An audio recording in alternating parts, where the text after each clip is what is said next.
Caracas, Venezuela, September 22, 2024, 11:30 in the morning. Inside the small church of Santa Maria de los Milagros, perched high up in the San Rafael neighborhood, Sunday Mass is going exactly as planned. Father Eduardo Mendez, a 45-year-old priest, is celebrating the service in front of about 50 parishioners. Nobody in that church has any idea that within the next hour, this man of God will experience one of the most extraordinary and well-documented miracles in modern history. This story completely defies rational explanation. Make sure to hit that notification bell so you don't miss a single detail of this documented miracle witnessed by multiple people. Father Eduardo Mendez has been leading this parish for the past 8 years. He's a former seminary professor who got his training at the Catholic University of Caracas. Everyone in the neighborhood respects him for his deep commitment to social work in this hillside, working-class community.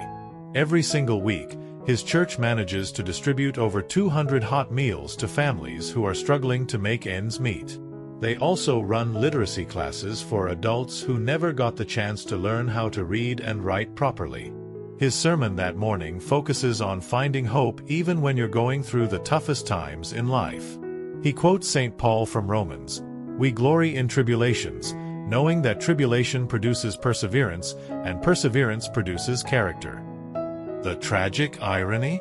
Father Eduardo has absolutely no clue that he's about to face the most extreme test of faith in his entire life, and it's coming in less than an hour.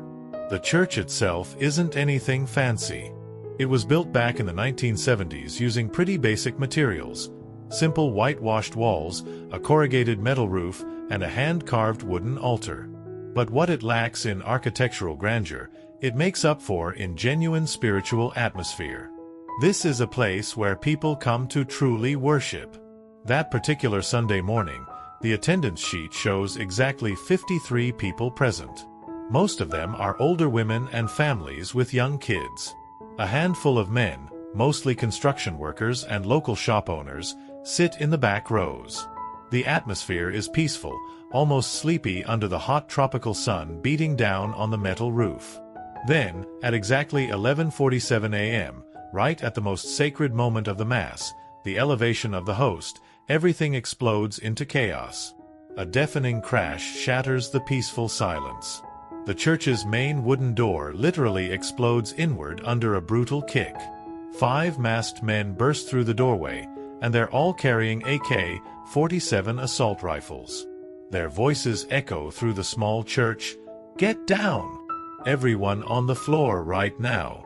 The terrified parishioners throw themselves to the ground. Women instinctively cover their children with their own bodies. One elderly man tries to get up, but he's violently shoved back down. The consecrated communion host slips from Father Eduardo's trembling hands and rolls across the rough cement floor, a desecration that will haunt him later. The leader of this armed group is a stocky guy, probably in his early 40s. You can tell who he is even though his face is covered. He's got this distinctive raspy voice that sounds like he's been smoking for decades. He's wearing a bright red armband with a clenched black fist embroidered on it.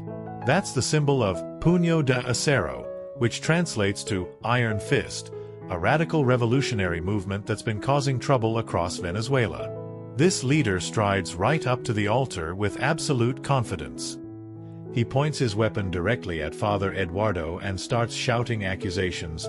"You're nothing but a sellout priest. You're in bed with the oppressors.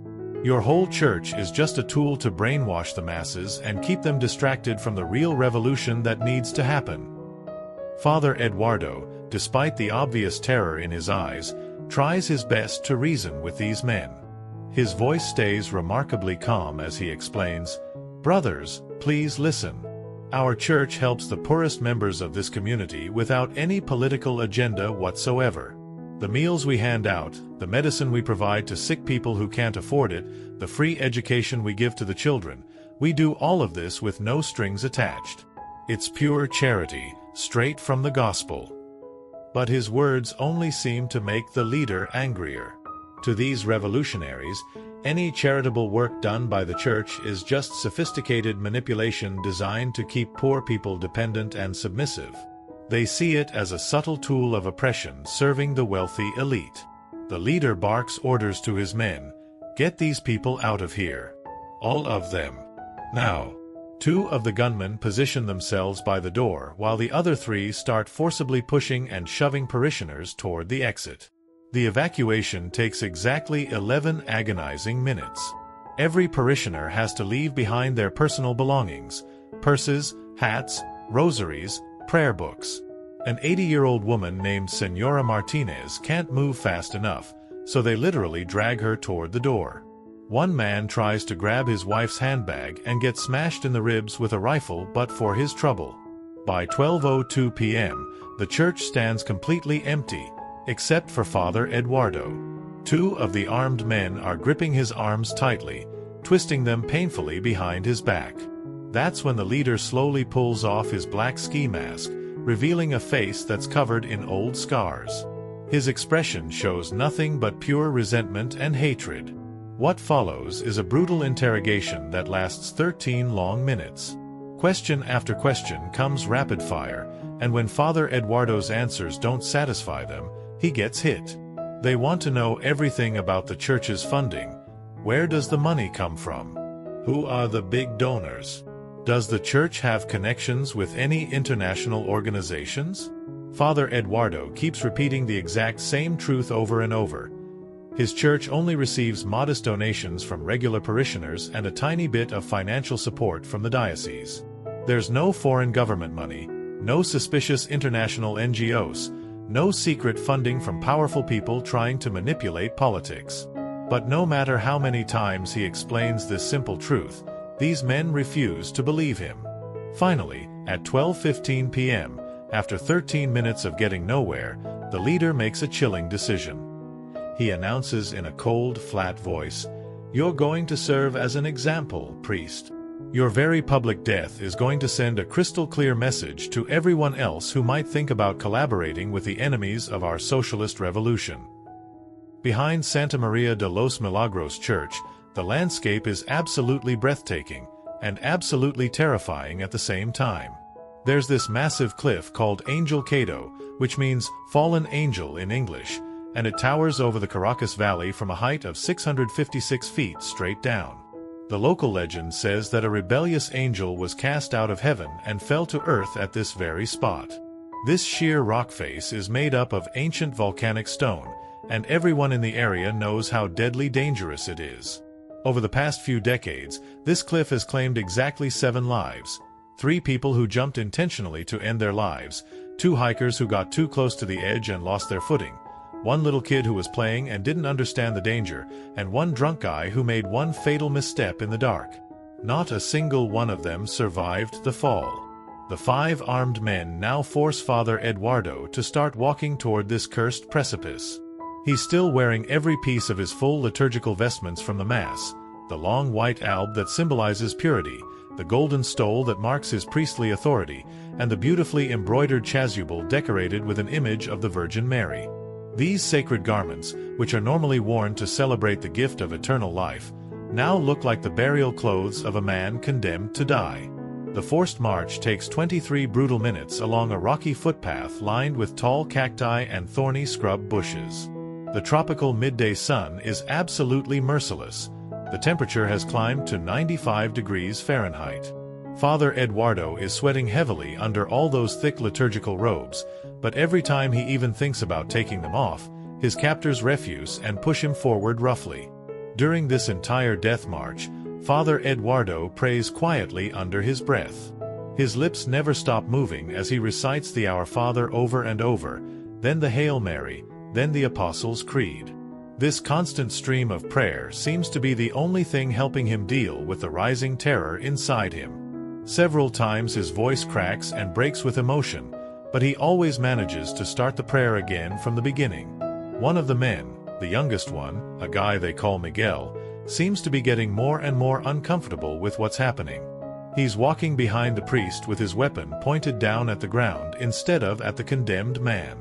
His steps are hesitant, uncertain. Twice he opens his mouth like he's about to say something, but then he catches the leader's ice-cold stare and thinks better of it. At 12:28 p.m., the group rounds a bend in the trail and suddenly the cliff appears right in front of them. The view is absolutely stunning. You can see for miles and miles. Way down below, there's a winding silver ribbon that's actually the Valley River. The rooftops of houses look like tiny matchboxes scattered around. The snaking roads look like silk threads laid across the landscape. The group stops about 15 feet back from the edge. The leader pulls out a plastic water bottle, takes a long drink, then passes it to his men. Father Eduardo, who's desperately thirsty by now, watches them drink but doesn't dare ask for any. Finally, Miguel, showing a tiny spark of basic human decency, holds the bottle out toward the priest. The leader hesitates for a second, clearly annoyed, but then with a sharp, impatient gesture, he allows the priest to drink. This small moment of humanity creates an uncomfortable tension in the group. By offering water to the prisoner, Miguel has implicitly acknowledged that Father Eduardo is still a human being worthy of basic compassion. For the leader, this is an unacceptable sign of weakness. The leader roughly snatches the water bottle out of Father Eduardo's hands and hurls it off the cliff. They all watch in silence as the bottle falls and falls and falls for what seems like forever before it finally disappears from view far below. At 12:35 p.m., they start moving again. The final 15 feet to the cliff's edge are covered in dead silence. The only sounds are boots scraping on loose rocks and the wind rushing up from the valley below, making an eerie whistling noise. Now the void opens up right beneath their feet. Father Eduardo is standing exactly 3 feet from the edge, held firmly in place by 2 men gripping his arms. He makes the mistake of looking straight down and immediate vertigo hits him like a punch to the gut. His legs start shaking uncontrollably. The reality of what's about to happen becomes terrifyingly, horrifyingly real in that moment. The leader positions himself directly in front of the priest. He pulls out a wrinkled, sweat-stained piece of paper from his pocket, some kind of revolutionary manifesto, and starts reading it out loud in a booming voice, like he's performing for an invisible audience of thousands. This document lays out all the grievances that Puño de Acero has against the Catholic Church. According to their twisted ideology, the Catholic Church in Venezuela is basically the spiritual arm of Western imperialism. It keeps poor people stuck in ignorance and blind obedience through religious brainwashing. The only way the working class can truly be free is if the church is completely destroyed. This authentic eyewitness testimony reveals a disturbing truth about ideological violence. Share this story so more people know what really happened. Father Eduardo listens to all these crazy accusations with surprising calmness. When the leader finally finishes reading his rant, the priest responds in a firm but respectful voice, even though he knows he's probably about to die. "Brother, please try to understand. Our church has done real, concrete good for real people. We serve free hot meals 7 days a week. We give medicine to sick people who have no money for a doctor. We teach adults how to read. We help families in crisis. These aren't abstract concepts. These are real people whose lives we've helped change." He starts naming actual names and telling real stories. There's Magdalena. She was trapped in prostitution until our support program helped her escape and start a new life. Roberto got job training through our program, and now he has steady work and can support his kids. Little Sophia can go to school because we gave her family a scholarship. These people aren't political pawns. They're human beings we genuinely care about. But the leader's face doesn't show even a flicker of sympathy. To him, all this so-called charity is nothing but a sophisticated trap. By making poor people dependent on church handouts, the church keeps them from waking up to their real oppression. It stops them from joining the revolution that could actually set them free forever. At 12:42 p.m., the ultimatum drops like an executioner's axe. The leader announces, "You've got exactly 60 seconds to confess your real connections to the CIA and American intelligence. If you don't admit the truth in 1 minute, you're going off this cliff. No second chances." The countdown starts. 60, 59, 58. Time seems to slow down to an agonizing crawl. Every single second feels like it lasts an entire minute. 30 seconds left. The leader's voice sounds like a death sentence being pronounced. A sudden gust of wind whips up from the valley, making Father Eduardo's liturgical robes snap and flutter violently. Tears are streaming down his face now. He's thinking about his mother who passed away, about his parishioners, about all the people he'll never get to help again. 10, 9, 8, 7. Father Eduardo opens his eyes one last time and stares straight ahead at the horizon. He whispers with his final breath of freedom, "Lord Jesus Christ, receive my spirit. Blessed Virgin Mary, intercede for me at the throne of God." 3, 2, 1, 0. 12:43 p.m. The exact moment of execution. The leader gives one sharp nod of his head. Two men grab Father Eduardo violently by both arms and start dragging him toward the absolute edge of the cliff. His heels scrape and dig into the rocky ground, leaving two parallel drag marks in the dust behind him. Right at the very edge of the precipice, they force him to stand up straight with his toes actually hanging over the edge into empty air. The void stretches out in front of him for 656 terrifying feet of sheer drop. A small rock gets knocked loose by his foot and tumbles off the edge. They all watch it fall for a full 7 seconds before it finally hits the ground far, far below with an impact nobody up top can even hear. Father Eduardo lifts his face toward the sky one final time. His eyes desperately search for some sign, some help, some impossible miracle. The midday sun blinds him with brilliant light. White clouds drift peacefully across the perfect blue sky. Nature itself seems completely indifferent to the human drama playing out on this cliff edge. The leader speaks the final words, "May your death serve as an example to every other collaborator." The two men give Father Eduardo one violent shove in the back. His body tilts forward. Balance is broken. Gravity takes control. The fall begins. The first few seconds are pure chaos and confusion. Father Eduardo feels his stomach drop like he's on the world's worst roller coaster. His ears pop from the sudden pressure change, and the wind starts screaming around him as he picks up speed. He's falling headfirst with his beautiful liturgical vestments whipping and fluttering around his body like the wings of some tragic, flightless bird. The acceleration is absolutely terrifying. In free fall, a human body reaches about 120 miles per hour pretty quickly. The laws of physics are totally unforgiving. Mass times gravitational acceleration equals certain death. In just a few more seconds, the impact will be completely 100% fatal. No human body can possibly survive a collision at that speed. 3 seconds have already passed. Father Eduardo has already fallen about 144 feet straight down. His speed keeps increasing every split second. His brain, completely flooded with adrenaline and terror, somehow starts working at superhuman speed. Only one desperate thought fills his entire mind. "Mary, Mother of God, save me right now."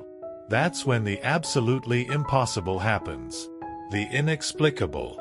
The miraculous. Multiple eyewitnesses positioned at completely different locations far below the cliff are about to tell the exact same incredible story. Their testimonies, collected separately with absolutely no chance to coordinate their stories, will agree on every single important detail. Maria Gonzalez, a fruit vendor with her stand set up about 1,000 feet from where they expect the priest to hit, looks up at the precise moment Father Eduardo gets pushed off the cliff. The first thing she sees is a white figure falling from way up high. Her immediate instinct is to grab her cell phone and call 911. But right in the middle of the fall, something absolutely extraordinary happens right before her eyes. This glowing luminous form suddenly appears out of thin air, floating in space near the falling priest. This figure looks exactly like a woman wearing a pure white robe and a sky blue cloak or mantle. There's this brilliant golden halo of light surrounding her head. Her arms are stretched out toward the priest in what looks like the most loving, motherly gesture you could ever imagine. Jose Ramirez, a 34-year-old mechanic who's working on a broken-down car parked along the mountain road, will swear under oath to seeing exactly the same vision. He watches this lady in white just materialize out of nowhere, floating in the air at roughly 300 feet up. Her face is radiating this indescribable beauty and infinite compassion that's unlike anything he's ever seen in his entire life. Ana Morales, who's 67 years old, and her 12-year-old granddaughter Sofia are having a picnic lunch near the small man-made lake at the bottom of the mountain. They catch sight of someone falling and both scream in absolute horror. But then they watch in complete amazement as this luminous apparition appears and seems to be somehow guiding the priest's body through the air. The fourth witness is Carlos Herrera, a former lifeguard who happens to be taking a walk near the lake with his binoculars. Through his high-powered lenses, he gets the clearest view of all. He describes a female figure that's so bright and luminous it almost hurts to look at directly, surrounded by this golden aura that pulses with light, with both hands extended toward the body that's falling through the air. Every single witness agrees completely on one absolutely crucial detail. Father Eduardo's trajectory starts changing in a way that defies all the laws of physics from the exact moment this apparition shows up. His body, which had been plummeting straight down toward the sharp, deadly rocks, begins curving and moving sideways toward the right, heading directly for the artificial lake. This sideways deviation is completely impossible according to everything we know about science. A human body in free fall simply cannot change direction without some kind of external force being applied to it. But there's no wind strong enough, no air currents powerful enough to cause this kind of change. The local weather station's records will later show winds of less than 10 miles per hour that day, nowhere near enough to move a 170-pound man sideways through the air. Father Eduardo himself, in his later testimony, will describe exactly what this experience was like from his perspective. He swears that he saw the Virgin Mary materialize right in front of him during his fall. She gave him this smile filled with infinite tenderness and spoke one sentence to him in perfect Spanish: "Eduardo, you have not finished your mission on earth yet." Then he felt what he describes as invisible hands supporting his body, slowing down his fall, and gently changing his direction. The sensation wasn't violent or jarring at all. Instead, it felt gentle, almost like a caress. It was like caring, protective, motherly arms were wrapping around him and guiding him towards safety. The total horizontal distance that his body gets moved is exactly 154 feet. That's the distance between the deadly rocks where he should have hit and the edge of the artificial lake that will save his life. Those 154 feet represent the difference between absolutely certain death and at least some chance of survival. Exactly 7 seconds after being shoved off the cliff, Father Eduardo's body slams into the surface of the lake. Even with the water there to cushion the blow, the impact is still incredibly violent. His estimated speed at the moment he hits the water is about 85 miles per hour. The sound of impact echoes like a massive thunderclap across the valley. A huge spray of water shoots up 15 feet into the air. Father Eduardo's body disappears completely under the surface, sinking down into the lake's deepest part, which goes down about 26 feet. All the witnesses immediately start running toward the spot where he hit the water. Carlos Herrera, because of his lifeguard training, reacts fastest. He kicks off his shoes and pulls off his shirt while he's still running, and dives into the lake less than 30 seconds after the impact. The water is murky and all stirred up from the collision. Carlos swims down toward the bottom, frantically searching for any sign of the priest. His lungs are starting to burn from holding his breath when his hand finally touches something, a piece of white cloth. He grabs onto the fabric and pulls with every ounce of strength he has, swimming back toward the surface. Father Eduardo comes up floating on his back, face toward the sky, eyes closed, looking completely lifeless. Carlos gets him in a proper lifeguard hold under both armpits and swims toward shore as fast as he can, using powerful kicks to propel them both through the water. Jose Ramirez and 2 other men who came running help drag the priest's body up onto dry land. The priest isn't breathing at all. His pulse is so faint you can barely feel it. Carlos immediately starts doing CPR, 30 chest compressions, then 2 rescue breaths, then repeat. The seconds crawl by with agonizing slowness. After the second round of CPR, Father Eduardo suddenly coughs violently. Water pours out of his mouth and nose. His eyes flutter open briefly. His gaze is blank and unfocused, but then he loses consciousness again. The most important thing, though, is that he's breathing. Against all odds, he's still alive. The ambulance arrives 17 minutes after impact.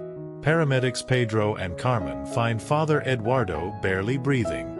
Assessment shows 3 broken ribs, concussion, multiple contusions, but no skull or spinal fractures. Pedro whispers, a fall from that height should be 100% fatal.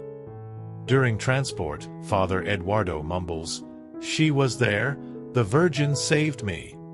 Carmen notes it as trauma delirium. Commander Vargas measures the scene. Cliff height 656 feet, impact point 154 feet off normal trajectory. Weather data shows 7.5 miles per hour winds, nowhere near enough to move a 170-pound body sideways. Forensics find no cables, devices, or equipment. 4 witnesses interviewed separately tell identical stories. Luminous woman in white and blue, appearing mid-fall, guiding the priest sideways. Maria, Jose, Ana, and Sofia, strangers from different locations, describe the same figure at the same moment. Carlos adds through binoculars he saw golden radiance around her. Their testimonies match perfectly. No coordination possible. Commander Vargas, a 20-year veteran, knows when people are lying. This isn't that. Parishioners identify the attackers from a terrorist cell called Puño de Acero. Leader Roberto Sandoval and 4 accomplices. National warrants issued within 24 hours. But the vision on that cliff tears them apart. September 24th, Miguel Torres, the youngest, walks into a police station and surrenders. His 4-hour confession matches civilian testimonies perfectly. "I saw the lady in white. She looked straight at me." He reveals the vision shattered the group psychologically. Sandoval went silent. Fernando vomited from overwhelming emotion. Pedro started mumbling forgotten childhood prayers. 2 days later, Fernando surrenders, haunted by an invisible presence, judging him constantly. Carlos disappears, found weeks later at a monastery begging for spiritual asylum. Only Sandoval and Pedro flee to the mountains. Their capture is inevitable. September 25th, ICU. Father Eduardo wakes insisting, "I saw her. The Virgin spoke to me." Neurological tests. Completely normal. No brain damage explaining visions. September 26th, his official statement to Commander Vargas matches witness accounts exactly. The luminous woman, her words, "Eduardo, you haven't finished your mission," invisible arms guiding him toward water. Over following days, staff notice profound change.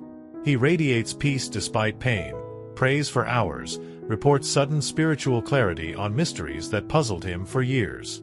Dr. Antonio Silva, psychiatrist, finds no mental pathology, instead recognizes classic signs of authentic mystical experience. Profound peace, absolute certainty, transformed perspective. September 28th, Bishop Ricardo Velasco visits 3 hours. A scholar of mystical theology, he concludes, "What you've experienced bears the unmistakable mark of divine action." This validation triggers the Church's official investigation. Bishop Velasco appoints a 3-person commission. Theologian Father Diego Herrera, 20 years investigating apparitions, validated 2 of 15 cases, psychiatrist Dr. Silva, and historian Maria Lopez. Deadline: 3 months. Each witness interviewed separately, repeatedly, weeks apart. Maria's testimony stays word-for-word consistent across 3 interviews. Jose provides technical details, angle, velocity, distance, that help physicists calculate what happened. Ana and Sofia's accounts dovetail perfectly despite 55-year age gap. Carlos describes the golden aura, only visible through binoculars. Psychological testing. All witnesses mentally stable. No hallucinations, no disorders, no pathology. The scientific evidence points to only one conclusion. Something happened that physics cannot explain. This is 2024 with rigorous documentation. Professor Manuel Rodriguez, physicist, runs simulations. The 154-foot lateral deviation required winds exceeding 100 miles per hour sustained for 7 seconds. Actual wind speed, 7.5 miles per hour. The gap is scientifically impossible to reconcile. Ballistics experts confirm. No known natural phenomenon accounts for the observed trajectory. According to every law of physics, what witnesses described was completely impossible. October 8th, Sandoval and Vargas captured at an abandoned mountain farm. Exhausted, they surrender without fight. In prison, transformations begin. Sandoval, who spat at religion, asks to see a priest. Miguel spends every hour praying, reading Gospels, wants to enter seminary. Fernando seeks confession. Carlos takes monastic vows. Meanwhile, Santa Maria Church becomes pilgrimage site. Hundreds arrive daily. Then healings start. Elena Moreno, terminal breast cancer, prays 9 consecutive days. Follow-up scans. No cancer anywhere. Dr. Mendoza orders tests repeated 3 times, same result. Medical term, spontaneous remission. Pedro Castillo, paralyzed 6 months, brought to Mass in wheelchair. During consecration, feels tingling. By service end, he stands and walks. 12 medically verified cases in 3 weeks. Doctors have no explanations. December 15th, 2024. Bishop Velasco announces, after thorough examination, the Venezuelan Catholic Church officially recognizes the supernatural authenticity of the Marian apparition of September 22, 2024. Decision based on perfect testimony convergence, physical impossibility without intervention, no psychiatric explanation, authentic conversions, inexplicable healings. Father Herrera, in 20 years investigating, I've never encountered such documented evidence. Latin American bishops praise the decision. Others urge caution. The Vatican announces its own investigation, a process taking years. Venezuelan enthusiasm remains undampened. The Church welcomes over 1,000 weekly pilgrims. CNN, BBC, Al Jazeera broadcast documentaries worldwide. Father Eduardo, fully recovered by November, returns to ministry transformed. His mission evolved, welcoming pilgrims, spiritual direction, monthly retreats booked 6 months ahead. His homilies draw hundreds. His charisma strengthened tremendously. Those close notice new serenity and spiritual depth he never possessed. He speaks of his second birth. San Rafael transforms. Crime down 60% in 3 months, charitable work multiplies, local economy thrives from faith tourism. The 5 attackers illustrate grace's power. Miguel continues seminary studies, will be ordained deacon in 2 years. Carlos took monastic vows. Even Sandoval, sentenced to 15 years, shows genuine transformation. He corresponds with Father Eduardo, who forgave him. This reconciliation demonstrates Christianity's redemptive power. The community impact extends beyond religion. Renewed hope, multiplied charities, restored dignity change collective behavior positively. The Caracas miracle challenges our understanding of reality.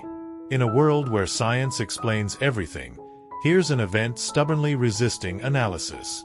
Testimonies converge, evidence accumulates, but mystery remains. This story questions our certainties about possibilities' limits. It suggests transcendence hasn't vanished from our materialistic world. It reminds us divine love can intervene spectacularly, overriding nature's laws to save one life. Skeptics seek alternatives: hallucination, manipulation, coincidence. Each interprets facts through existing worldview. But facts remain, documented, witnessed, scientifically unexplainable. Father Eduardo has no doubts. He lived the impossible. His mission, bearing witness that God's love never abandons those who hope, even at the abyss's edge. This authentic September 2024 story reminds us, in our rationalized world, mystery still exists, faith can move mountains, miracles aren't just ancient history. This documented story challenges reality itself. Share this testimony. Remember, at your own abyss's edge, invisible arms might catch you.